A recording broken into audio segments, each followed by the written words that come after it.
Assalamualaikum warahmatullahi wabarakatuh. Oke, kita lanjutkan saja ceritanya, guys. Bab 1501, Kekacauan. Mendengar kata-kata Ye Guan, Sang Han tiba-tiba menjadi penasaran.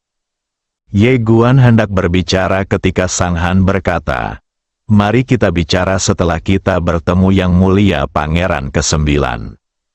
Dia membawa Ye Guan ke sini kali ini untuk memperkenalkannya kepada Pangeran ke-9. Tentu saja, apakah Ye Guan akhirnya bisa lulus penilaian Pangeran ke-9 tergantung pada kemampuannya sendiri." Ye Guan mengangguk. Sang Han tiba-tiba bertanya, "Kamu bilang kamu datang ke sini bersama orang itu untuk memperjuangkan dao besar?" Ye Guan mengangguk. Sang Han bertanya, "Kau menempatkan tempat untuk perselisihan dao besar di Kekaisaran?" Ye Guan berkata, "Iya." Sang Han meliriknya dan tidak berkata apa-apa. "Ye Guan Dao, bisakah kamu membantuku menemukan seseorang?" Sang Han bertanya, "Orang yang bertarung bersamamu demi dao besar?" Ye Guan mengangguk. Dia memikirkannya dan memutuskan bahwa dia harus menemukan pemilik pena dadao dan mencari tahu apa yang dilakukan orang ini. Jika tidak, dia akan menjadi sangat pasif. Sang Han berkata, "Baiklah." Ye Guan berkata, "Namanya adalah Master Pena Dao Agung." Sambil berbicara, dia merentangkan kedua telapak tangannya. Lalu sebuah gulungan muncul di hadapan Sang Han. Dilukis di atasnya adalah potret pemilik kuas dadao. Sang Han menyimpan lukisan itu. Dalam perjalanan, Ye Guan banyak bertanya kepada Sang Han tentang Kekaisaran. Dia mengetahui bahwa kerajaan ini telah diwariskan selama lebih dari 10 miliar tahun. Sistem Kekaisaran ini agak khusus. Setiap kaisar hanya dapat menjabat selama 10.000 tahun. Dan setelah 10.000 tahun, ia harus turun tahta. Ini adalah aturan leluhur. Tujuannya adalah untuk memberi harapan kepada kaum muda Kekaisaran. Dan kini, Yang Mulia memiliki waktu sekitar 100 tahun lagi sebelum ia turun tahta. Jelas, ia harus menentukan penerus terakhir dalam 100 tahun ini. Selain itu, ia juga mengetahui bahwa di dalam Kekaisaran sedang terjadi konflik yang sangat besar, yaitu perebutan kekuasaan antara bangsawan lama dengan bangsawan baru. Jika Kekaisaran direformasi, maka kepentingan aristokrasi lama akan terpengaruh. Namun, jika Kekaisaran tidak direformasi, maka konflik antar berbagai kelas dalam Kekaisaran akan menjadi semakin serius. Alasan mengapa Pangeran ke-9 mampu bersaing adalah karena Kaisar Kekaisaran telah menyatakan niatnya untuk melakukan reformasi internal. Sederhananya, meskipun Kekaisaran tampak kuat sekarang, pada kenyataannya, semua masalah eksternal dan internal terkonsentrasi bersama. Beruntunglah Yang Mulia Kaisar cukup berkuasa untuk mengendalikannya. Jika tidak, Kekaisaran akan kacau sejak lama. Belajar dari sejarah, Ye Guan memikirkan alam semesta Guangxuannya sendiri. Dia tahu bahwa suatu hari, masalah seperti ini pasti akan muncul dalam alam semesta Guangxuan. Meski masih terlalu dini untuk memikirkannya sekarang, kita tidak dapat menahan diri untuk tidak memikirkannya. Setelah waktu yang tidak diketahui, cahaya putih muncul di ujung terowongan waktu. Setelah semua orang melewati cahaya putih, mereka tiba di langit berbintang. Begitu Ye Guan keluar, dia melihat seorang lelaki tua berdiri di kejauhan. Sang Han berjalan mendekat. "Pelayanmu," kepala pelayanmu tersenyum tipis dan berkata, "Gubernur Sang, lama tidak bertemu." Sang Han tersenyum dan berkata, "Sudah bertahun-tahun sejak terakhir kali kita bertemu." Pelayanmu mengangguk dan berkata, "Yang Mulia awalnya menunggu Anda di sini secara langsung. Tetapi Yang Mulia tiba-tiba memanggilnya, jadi dia pergi ke istana Kekaisaran sekarang." Sang Han mengangguk. apa saja rencana yang mulia? Kepala pelayanmu berkata, ayo kita pergi ke rumah besar dulu. Sambil mengatakan hal itu, dia membuat gerakan mengundang. Sang Han berkata, "Patuamu, tolong jangan bersikap begitu sopan." Kepala pelayan itu tersenyum dan berkata, "Semua ini karena rasa hormat." Sang Han tersenyum dan berkata, "Ayo pergi, di bawah pimpinan butlermu." Semua orang datang ke sebuah rumah mewah. Begitu mereka mendekati rumah besar itu, Ye Guan merasakan banyak aura yang menakutkan. Ekspresinya menjadi serius, ada orang-orang kuat dari dunia luar di sini. Di seluruh kekaisaran, orang kuat di alam penghancur kekosongan bukanlah hal yang jarang. Namun orang kuat di alam luar batas sangatlah langka. Tingkat orang-orang kuat seperti inilah yang menjadi puncak dari seluruh kekaisaran. Dipimpin oleh butlermu, semua orang memasuki aula. Pada saat ini, 62 orang berkumpul di aula, dan semuanya memancarkan aura superior. Mendengarkan percakapan antara pelayanmu dan Sang Han tadi, dia tahu bahwa sebagian besar orang di depannya adalah gubernur berbagai provinsi dan staf inti Pangeran ke-9. Orang-orang di sini tidak diragukan lagi adalah mereka yang dapat mengambil keputusan di seluruh kekaisaran. Melihat Sang Han datang, sebagian besar orang di aula berdiri dan menyambutnya.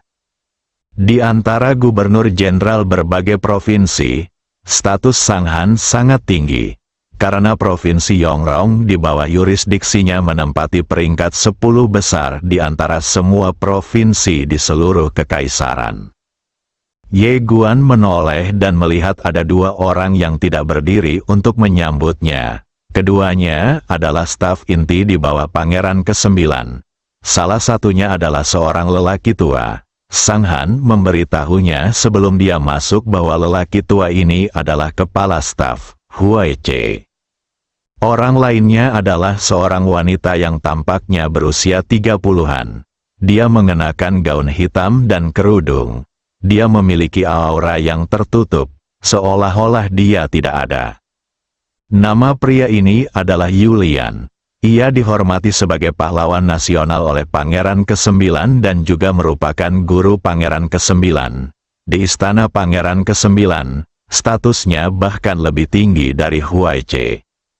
Sang Han juga menyapa semua orang satu persatu.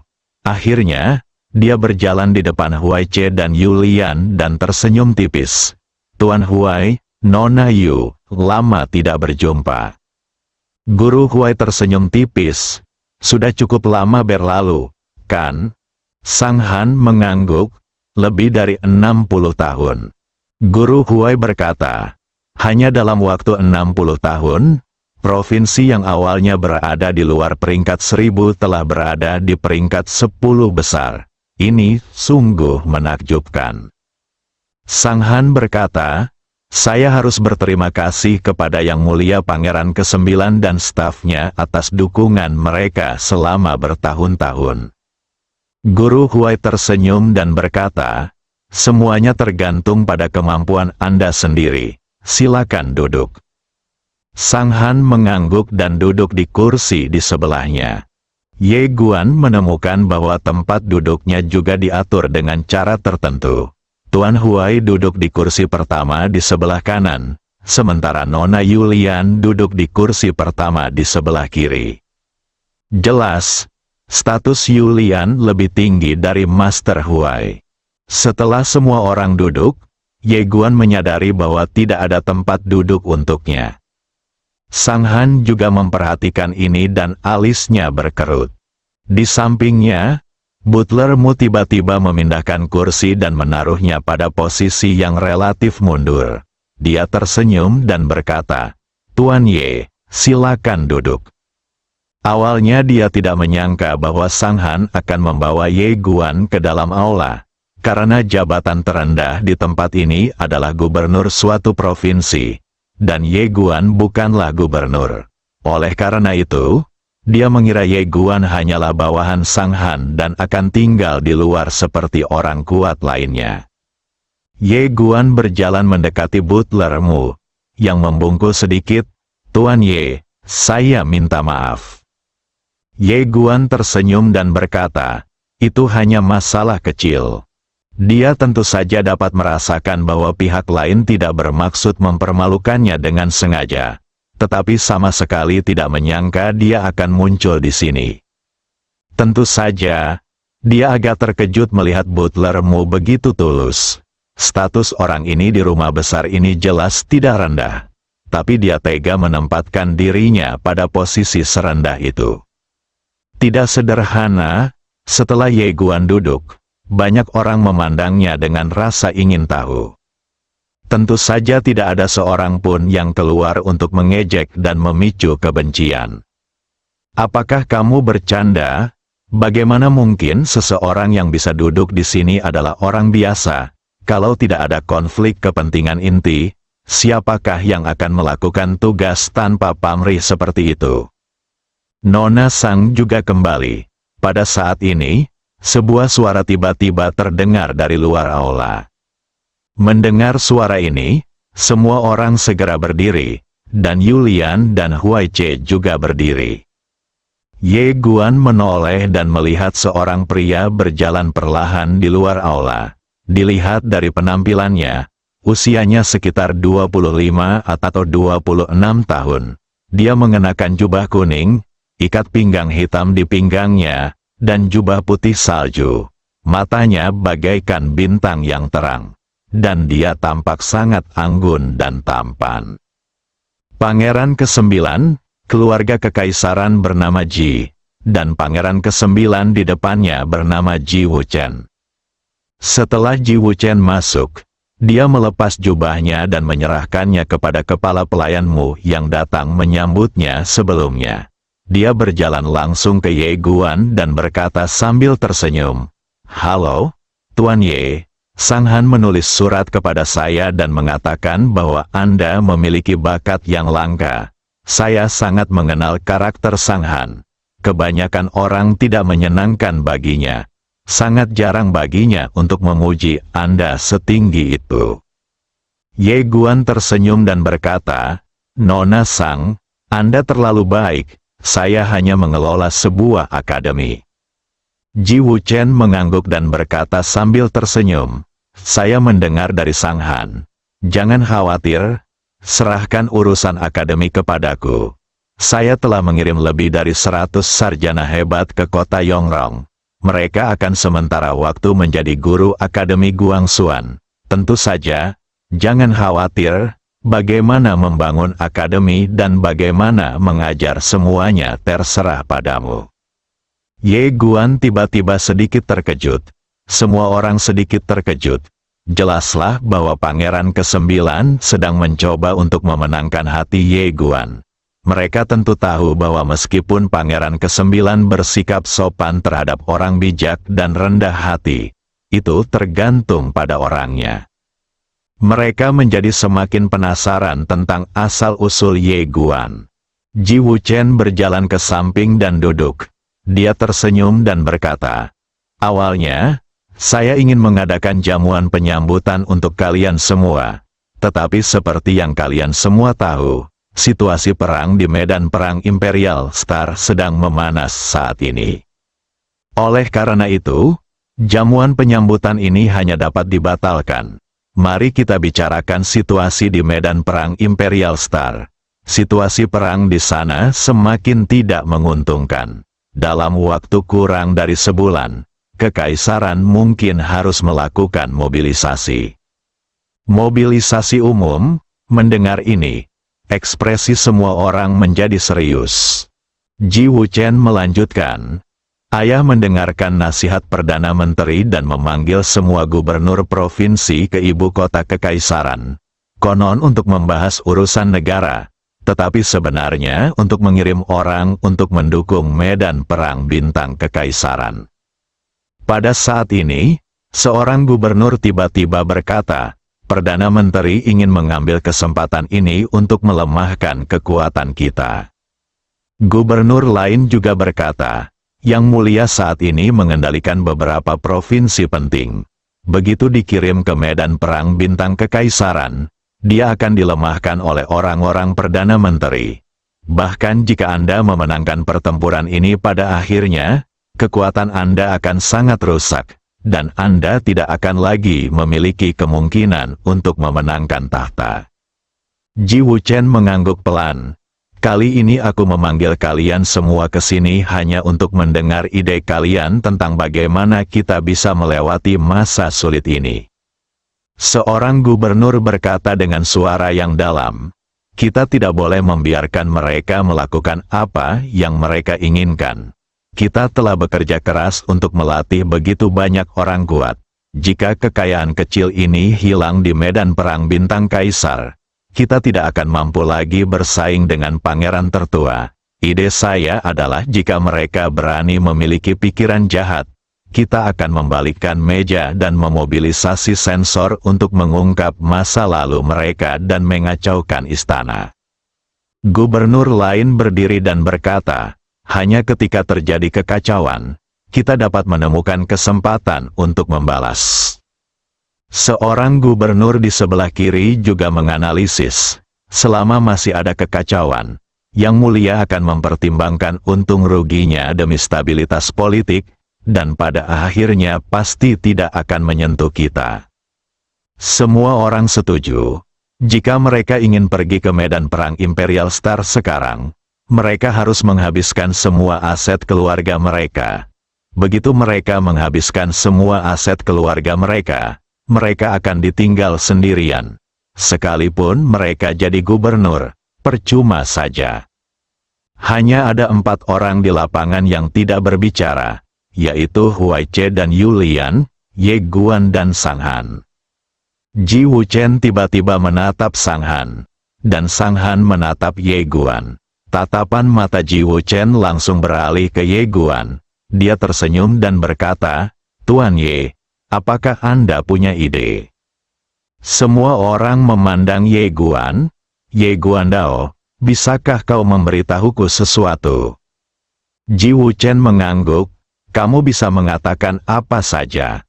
Ye Guan berkata, menurutku, kita tidak hanya tidak boleh membuat masalah, tetapi kita juga harus mengambil inisiatif untuk mengajukan petisi.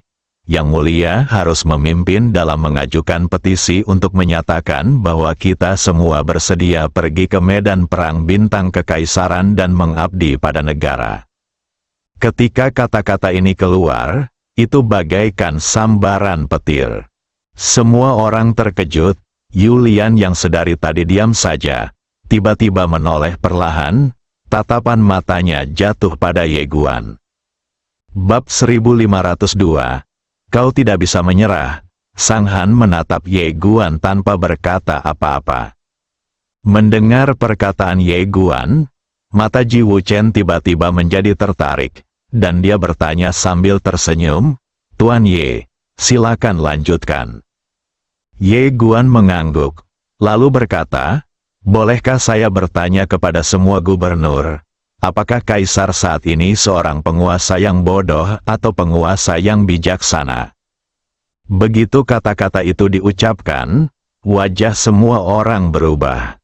Oh sial, kamu sangat berani, bukan? Dan senyum di mata Ji Wuchen menjadi lebih intens. Seorang gubernur berkata dengan suara yang dalam, Yang Mulia adalah seorang penguasa yang bijaksana, dan penguasa bijaksana yang jarang terlihat dalam sejuta tahun. Ye Guan mengangguk, selama ini, kita telah membahas satu hal, yaitu persaingan untuk memperebutkan putra mahkota dengan Yang Mulia. Tetapi Anda telah mengabaikan satu hal, yaitu, ada negara sebelum ada keluarga. Jika tidak ada kekaisaran, apa gunanya memperebutkan tahta? Semua gubernur mengerutkan kening. Ye Guan melanjutkan, selama ini, kita semua hanya memikirkan kepentingan kita sendiri, dan tidak pernah memikirkan kepentingan kekaisaran ini. Kalian semua pasti mengerti. Apa tujuan Pangeran ke-9? Tujuannya adalah seluruh kekaisaran. Oleh karena itu, menurut saya pribadi, Yang Mulia seharusnya tidak hanya tidak berhadapan dengan Pangeran Agung saat ini, tetapi juga harus mengalah, mempertimbangkan situasi secara keseluruhan, dan mengambil inisiatif untuk pergi ke medan perang bintang kekaisaran untuk berkontribusi bagi kekaisaran. Seorang gubernur berkata dengan dingin, apakah semudah itu bagi Yang Mulia dan anak buahnya? Ye Guan tidak mengatakan apa-apa, karena mereka yang mengerti maksudnya sudah mengerti, dan sulit baginya untuk menjelaskannya kepada mereka yang tidak mengerti. Senyum di wajah Ji Wuchen menjadi semakin intens. Ketika Huai Ce menatap Ye Guan, ada sedikit ekspresi terkejut di matanya. Dan Yulian menatap Ye Guan, tidak tahu apa yang sedang dipikirkannya. Gubernur juga merasakan ada sesuatu yang salah dan ragu sejenak sebelum berkata, mohon pencerahannya, Tuan Ye. Ye Guan tidak berbicara, tetapi menatap Ji Wuchen.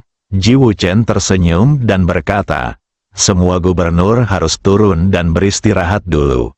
Ikuti aku ke istana kekaisaran untuk bertemu ayahku besok pagi. Para gubernur memandang Ye Guan dan berdiri untuk pergi. Namun, Sang Han tidak pergi. Ji Wuchen menatap Ye Guan dan berkata sambil tersenyum, Saudara Ye, silakan maju dan duduk di sebelah Nona Yu. Ye Guan tidak menolak. Dia berdiri dan duduk di sebelah Yulian.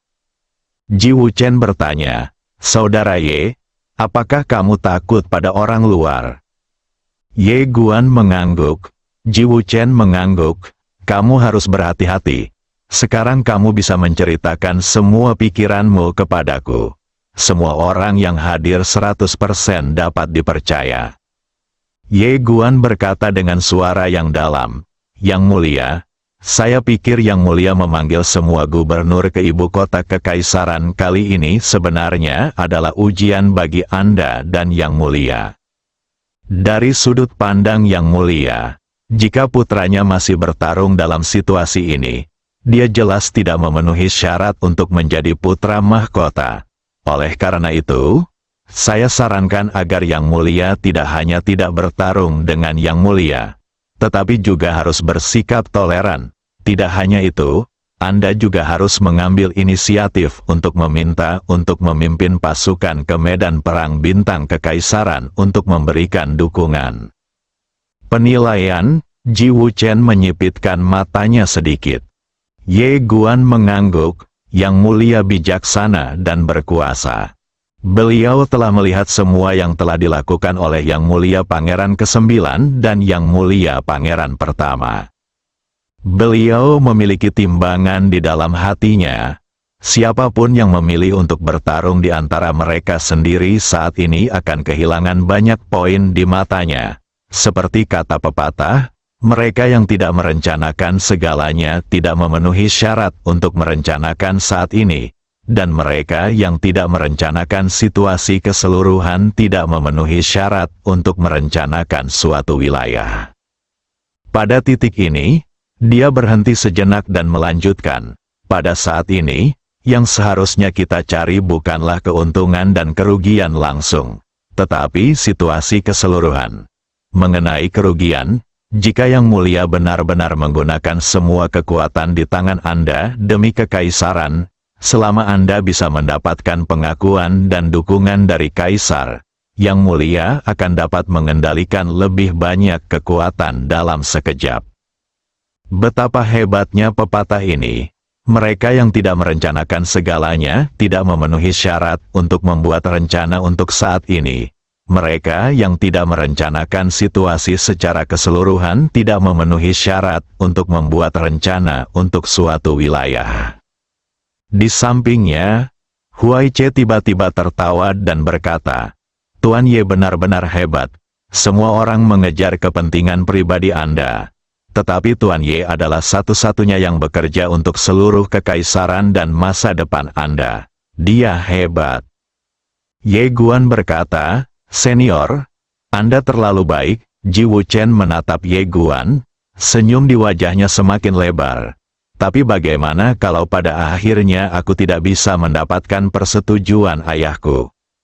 Ye Guan berkata, ini adalah pertaruhan besar, dan kita tidak punya pilihan lain. Saya dapat menegaskan bahwa jika Yang Mulia mulai melawan dan mulai bertengkar di antara kita sendiri saat ini, itu akan menjadi bencana. Jika setelah Yang Mulia membuat keributan, Yang Mulia secara pribadi menyerahkan peringatan yang menyatakan kesediaannya untuk memimpin pasukan ke medan perang bintang kaisar, maka Yang Mulia akan benar-benar mati tanpa tempat pemakaman. Ji Wuchen mengerutkan kening erat. Ye Guan melanjutkan analisisnya. Terus terang saja, Yang Mulia dibawa keluar oleh Yang Mulia untuk menjaga keseimbangan. Lebih jelasnya lagi, Yang Mulia dibawa keluar oleh Yang Mulia untuk menjadi batu asah bagi Yang Mulia. Begitu kata-kata itu diucapkan, senyum di wajah Huai Che langsung menghilang. Sang Han menatap Ye Guan. Tangannya terkepal erat tanpa disadari. Baru pada saat inilah dia menyadari bahwa dia telah sangat meremehkan laki-laki di depannya. Dia tidak menyangka bahwa Ye Guan bisa tetap rendah hati maupun sombong saat menghadapi pangeran ke-9. Siapa dia? Pada saat ini, hatinya dipenuhi rasa ingin tahu dan pada saat yang sama, sedikit khawatir, karena dia teringat perkataan Ye Guan. Dia dikirim ke sini oleh keluarganya untuk menimba pengalaman. Berani menempatkan orang di tempat ini untuk berlatih. Apakah keluarganya lebih berkuasa dari kekaisaran? Sang Han tidak berani berpikir lebih jauh. Dia hanya menatap Ye Guan. Ji Wuchen tiba-tiba tertawa dan berkata, "Saudara Ye, Anda adalah orang pertama yang berani mengatakan kebenaran di hadapanku. Silakan lanjutkan." Ye Guan berkata, Yang Mulia hanya punya satu kesempatan untuk membalikkan keadaan, yaitu dengan mendapatkan dukungan dari Yang Mulia. Jika Yang Mulia tidak bisa mendapatkan dukungan dari Yang Mulia, maka dukungan itu tidak akan berguna, tidak peduli seberapa besar kekuatan pribadi Yang Mulia miliki. Bagaimanapun, Yang Mulia seharusnya tidak bisa melakukan hal seperti membunuh saudaranya dan memaksa ayahnya. Ji Wuchen mengangguk. Bagaimana menurutmu? Ye Guan berkata, seperti yang saya katakan tadi, lakukan yang terbaik untuk membantu Yang Mulia memenangkan pertempuran ini, dan jangan khawatir tentang kepentingan pribadi. Ji Wuchen berkata, Tuan Huai, Nona Yu, apa pendapatmu? Guru Huai berkata dengan suara yang dalam, Tuan Ye benar. Saat ini, hanya ada satu hal penting bagi Yang Mulia, yaitu memenangkan perang ini. Pada saat ini, siapapun yang mengobarkan pertikaian internal di hadapannya akan kehilangan dukungannya sama sekali. Yu Lian tiba-tiba bertanya, bagaimana jika pangeran juga melakukan apa yang dikatakan Tuan Ye? Ji Wuchen menatap Ye Guan, dan Ye Guan tersenyum dan berkata, maafkan saya karena terus terang, tetapi tidak ada yang namanya kemenangan pasti di dunia ini. Jika Yang Mulia juga dapat melihat ini dan melakukannya, maka yang dapat kita lakukan hanyalah mencoba yang terbaik. Jika kita tetap kalah pada akhirnya, itu hanya karena kita tidak memiliki keterampilan seperti yang lain. Haha. Ji Wuchen tertawa. Kakak Ye, apa yang kau katakan masuk akal. Jika kau kalah setelah berusaha sekuat tenaga, maka kau pasti tidak sehebat lawanmu. Aku, Ji Wuchen, mampu menang, dan aku juga mampu kalah. Selanjutnya, mari kita bertarung dengan kakakku. Yu Lian melirik Ye Guan dan tidak mengatakan apa-apa lagi. Setelah pertemuan itu, Ye Guan dan Sang Han berjalan-jalan di taman yang tenang. Sang Han bertanya, apakah kamu benar-benar hanya ingin membuka perguruan tinggi? Ye Guan mengangguk. Ya, Sang Han berkata, kamu tidak terlihat seperti seorang guru. Ye Guan tersenyum dan bertanya, seperti apa penampilanku? Sang Han berkata, kamu memiliki temperamen generasi kedua yang kaya. Ye Guan tiba-tiba merasakan sakit kepala. Sang Han berkata, saya sudah memberitahu Yang Mulia Pangeran ke-9 tentang masalah menemukan pemilik pena Dao Agung. Dia akan membantu menemukan orang macam apa pemilik pena Dao Agung ini. Ye Guan berkata, orang yang sangat kuat. Sang Han terus bertanya, seberapa kuatnya? Ye Guan tersenyum dan tidak mengatakan apa-apa. Dia tahu bahwa wanita itu mulai bertanya tentang dirinya. Melihat Ye Guan tidak mengatakan apapun, Sang Han tidak melanjutkan pertanyaannya, tetapi mengalihkan topik pembicaraan. Besok Yang Mulia akan membawamu ke istana kekaisaran.